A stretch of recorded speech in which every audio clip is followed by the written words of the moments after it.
바람은 젊을 때 끝나는 게 아닙니다. 그때는 몰랐죠. 설마 이 일이 내 인생을 흔들겠어? 잠깐의 실수일 뿐이야. 하지만 말년에 병원 침대에 혼자 누워 있을 때 가장 먼저 떠오르는 얼굴이 바로 그 사람이라는 걸 알고 계십니까? 부처님은 말씀하셨습니다. 남의 눈은 속일 수 있어도 업은 속일 수 없다고요. 이상하게도 외도를 한 사람은 자식과 멀어지고 부부 인연이 차갑게 식고 결국 혼자가 됩니다.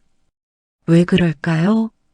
오늘은 불륜의 업이 말년에 어떻게 돌아오는지 조용하지만 솔직하게 말씀드리겠습니다. 이 이야기가 혹시 남의 이야기만은 아니시라면 끝까지 들어보십시오. 여러분, 처음부터 크게 잘못되는 사람은 없습니다. 처음엔 아주 작은 것에서 시작됩니다. 회사 동료와 밥 한 끼, 별거 아니라고 생각했습니다. 그냥 같이 먹는 밥이라고, 아내한테 말 안 해도 되는 일이라고, 그 다음엔 커피 한 잔, 퇴근길에 잠깐, 역시 별거 아니라고 생각했습니다. 그런데 말입니다. 그 별거 아닌 것들이 하나씩 쌓이기 시작합니다. 경상도에 사시는 박씨 어르신 이야기를 해드리겠습니다. 올해 73이신 분입니다. 지금은 요양원에 계십니다. 자식들이 면회를 잘 오지 않습니다. 이분이 처음 바람을 피운 건 42살 때였습니다. 당시 잘 나가는 건설회사 과장이었고 집에는 아내와 아이 둘이 있었습니다.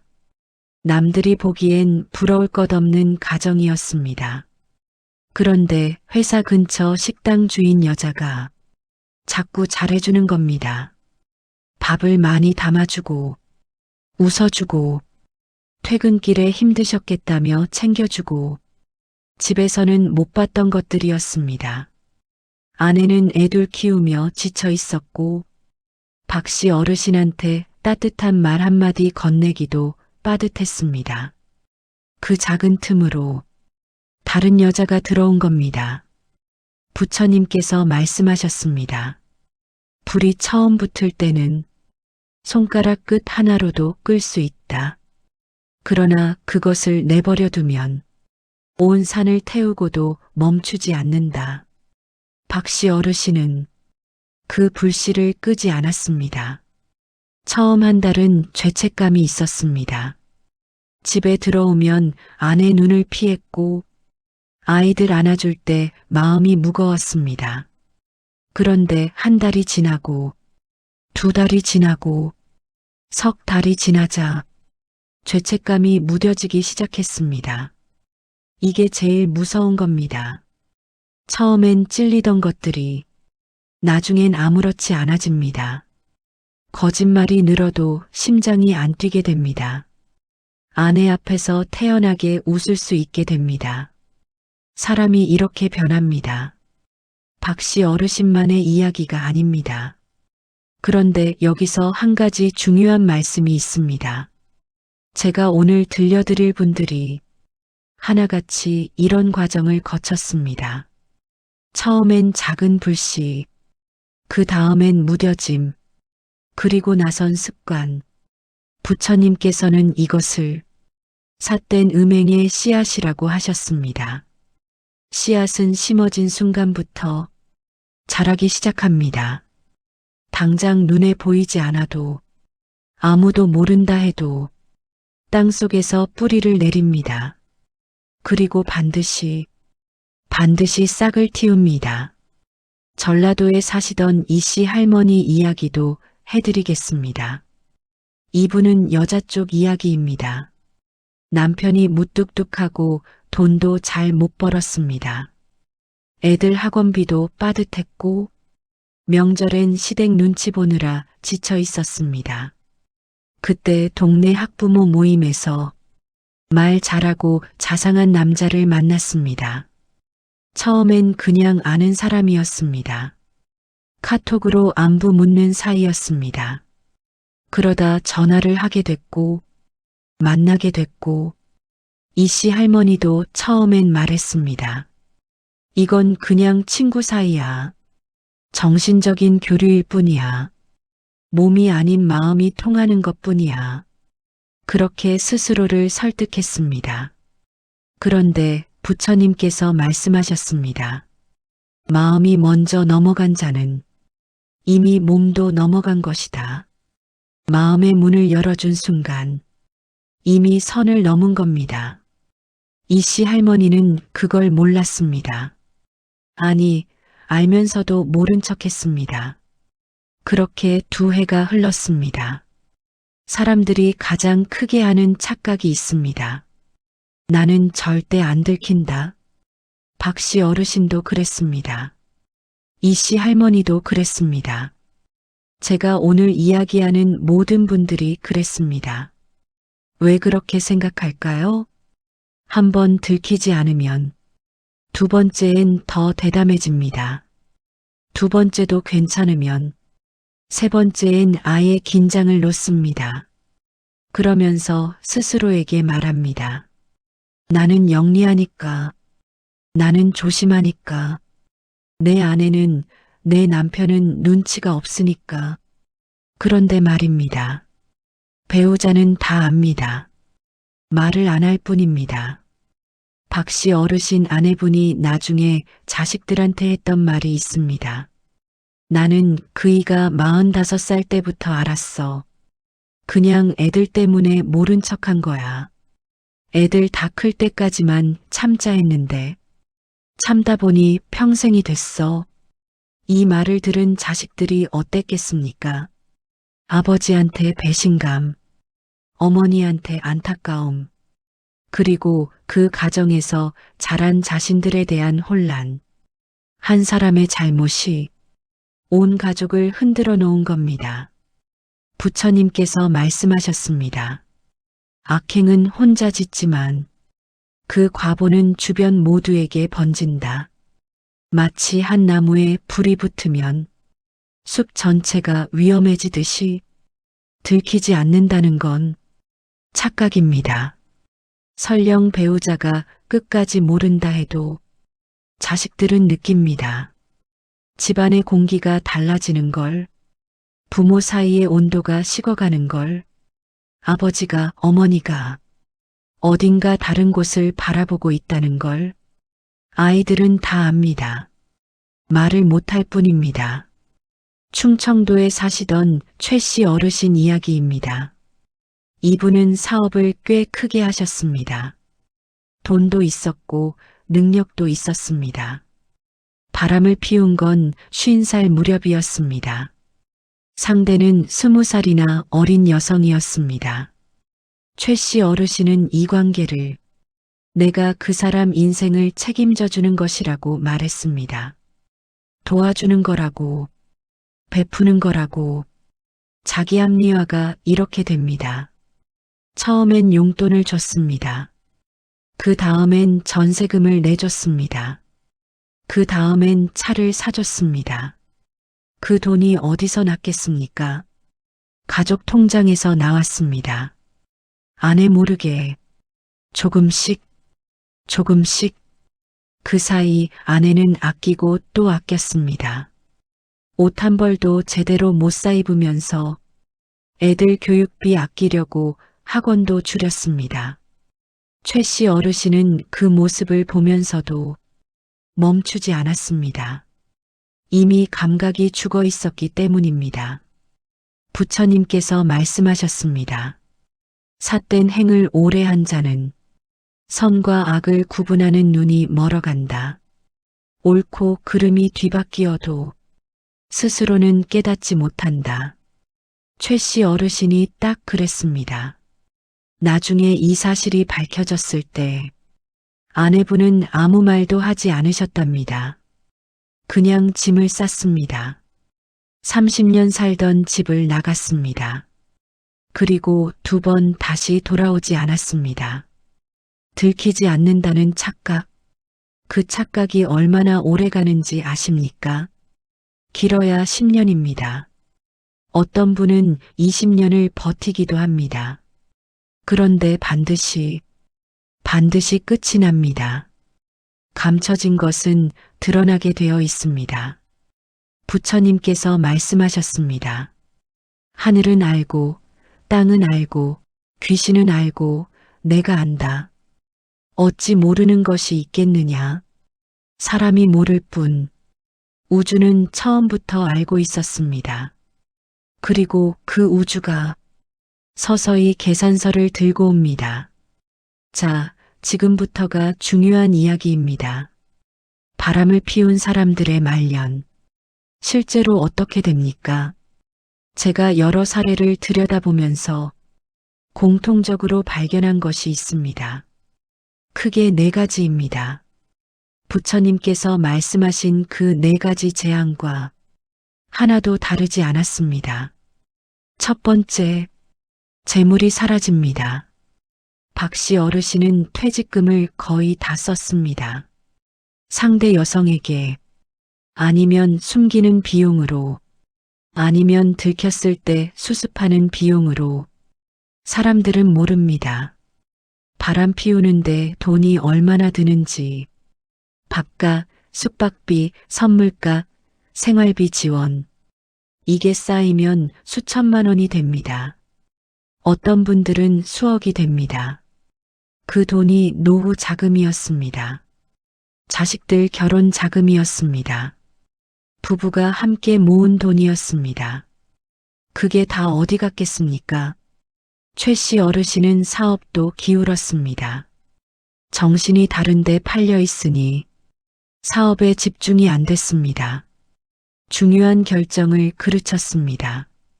믿었던 직원한테 사기를 당했습니다. 정신이 흐트러진 사람 곁엔 반드시 그걸 노리는 사람이 생깁니다. 부처님께서 말씀하셨습니다. 마음이 욕망에 끌린 자는 재물도 지혜도 함께 잃는다. 돈이 빠져나가는 건 말년의 시작입니다. 두 번째, 몸이 먼저 알아챕니다. 제가 정말 신기하다고 생각한 게 이겁니다. 바람 피운 분들 중에 말년에 건강한 분을 거의 못 봤습니다. 왜 그럴까요? 숨기는 삶은 몸을 갉아먹습니다. 늘 긴장해야 합니다. 전화 올 때마다 심장이 뜁니다. 거짓말을 유지하려면 기억력을 총동원해야 합니다. 들킬까봐 수면이 얕아집니다. 이게 20년, 30년 쌓이면 몸이 버티질 못합니다. 박씨 어르신은 60 초반에 뇌경색이 왔습니다. 최 씨 어르신은 50 후반에 당뇨가 심해졌습니다. 이 씨 할머니는 갱년기가 유독 심하게 왔고 우울증으로 몇 년을 고생하셨습니다. 물론 이게 다 바람 때문이라고만은 할 수 없습니다. 나이가 들면 누구나 아프기도 합니다. 그런데 이분들 주변에서 지켜본 가족들이 하는 말이 있습니다. 뭔가 오래 숨긴 게 있는 사람은 어딘가 표가 난다. 눈빛이 다르고 어깨가 다르고 웃음이 다르다. 오래된 죄책감은 표정에 남습니다. 자세에 남습니다. 몸에 남습니다. 부처님께서 말씀하셨습니다. 마음의 독은 반드시 몸으로 나온다. 마음이 병들면 몸도 따라 병든다. 세 번째, 자식이 멀어집니다. 이게 가장 아픈 부분입니다. 자식들은 어려서부터 다 느끼고 있었다고 말씀드렸습니다. 말을 못했을 뿐입니다. 그 아이들이 어른이 됩니다. 그리고 사실을 알게 됩니다. 어떤 자식은 직접 들어서 알게 됩니다. 어떤 자식은 어머니한테서 듣습니다.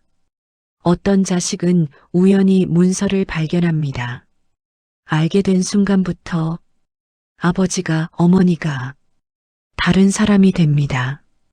존경했던 아버지가, 든든했던 어머니가 하루아침에 낯선 사람이 됩니다.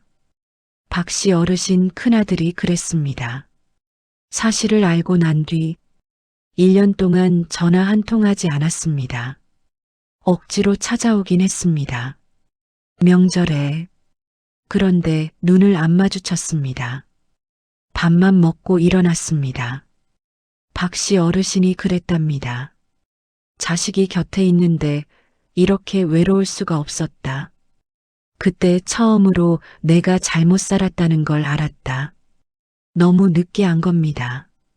이씨 할머니는 딸한테 들켰습니다. 딸이 어쩌다 카톡을 보게 됐습니다. 딸이 한 말이 있습니다. 엄마, 나는 아빠가 불쌍해서 우는 게 아니야. 내가 살면서 본 가족이 다 가짜였던 것 같아서 우는 거야. 이씨 할머니는 그 말을 듣고 아무 말도 못했다고 합니다. 가족이 가짜였다는 말. 그게 자식한테서 나온 말입니다. 부처님께서 말씀하셨습니다. 가족의 믿음을 저버린 자는 늙어서 그 믿음을 구걸하게 된다.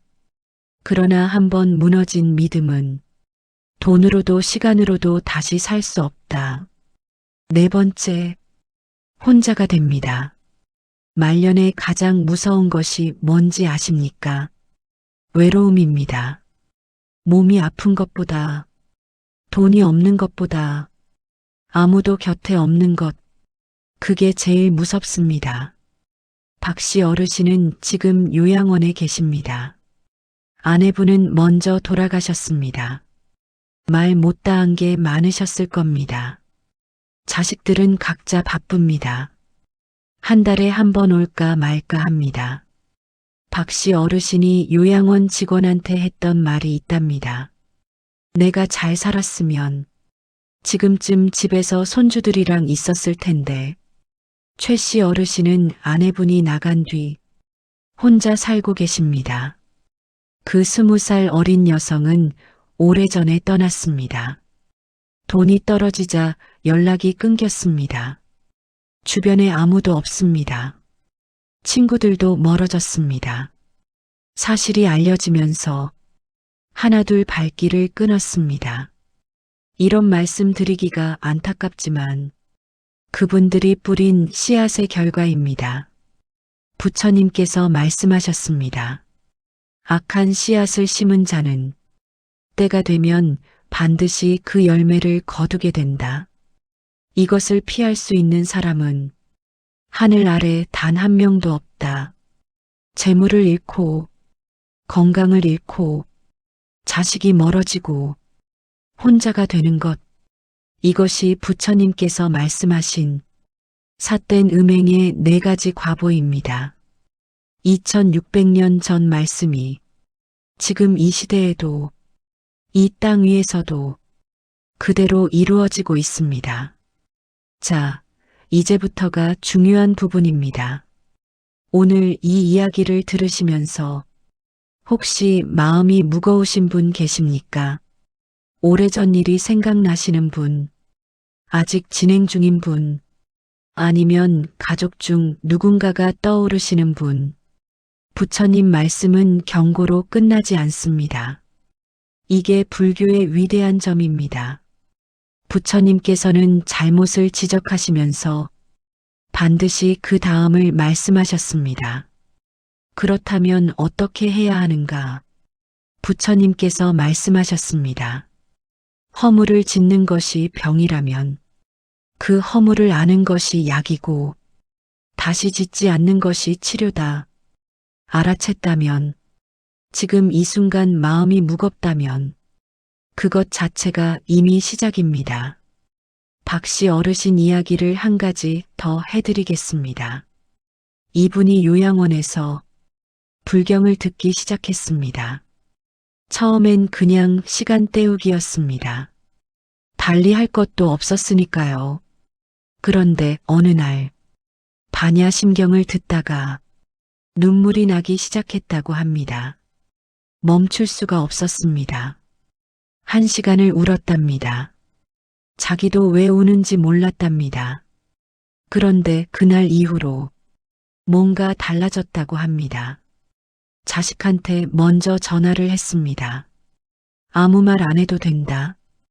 그냥 아비 목소리 한 번만 들어다오. 아들이 전화를 받았습니다. 아무 말이 없었습니다. 한참이 지나서 아들이 말했습니다. 아버지, 밥은 먹었어요? 그게 다였습니다. 그런데 박씨 어르신은 그 말 한마디에 또 울었다고 합니다. 밥 먹었냐는 말, 그게 용서의 시작이었습니다. 부처님께서 말씀하셨습니다. 아무리 깊은 어둠도 작은 불빛 하나가 들어오면 어둠이 물러난다. 허물이 아무리 크더라도 진심으로 돌아서는 자에게 길이 없는 것은 아니다. 돌아서는 것, 그게 쉬운 일이냐고요. 쉽지 않습니다. 끊어내는 것도 어렵고, 배우자를 다시 바라보는 것도 어렵고, 자식 앞에 서는 것도 어렵습니다. 그런데 말입니다. 어렵다는 것과 불가능하다는 것은 다릅니다. 최 씨 어르신은 혼자 사십니다. 그런데 요즘 아내분한테 편지를 씁니다. 보내지는 않습니다. 그냥 씁니다.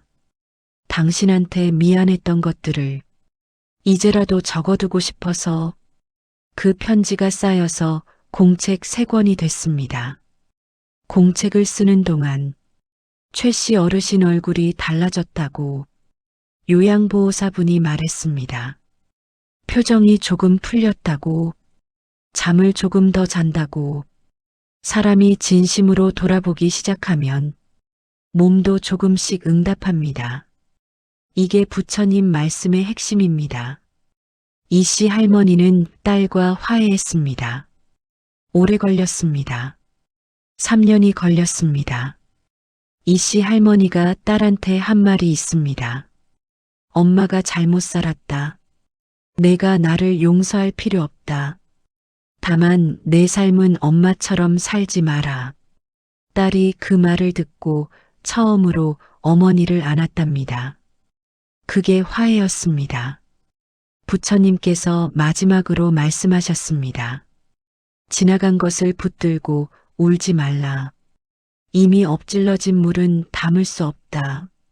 그러나 지금 이 순간 새 그릇을 가져오는 것은 아직 할 수 있다. 지나간 것을 되돌릴 수는 없습니다. 그러나 지금 이 순간부터 어떻게 살 것인가는 아직 우리 손에 있습니다. 오늘 이 이야기가 누군가의 마음을 흔들었다면 그 흔들림을 외면하지 마십시오. 그 흔들림이 바로 부처님이 보내시는 신호입니다. 가족에게 전화 한 통 하십시오. 밥 먹었냐고, 잘 지내냐고, 그 한마디가 말년을 바꿉니다. 나무 아미타불. 오늘 말씀도 좋으셨다면 구독, 좋아요, 댓글 부탁드립니다.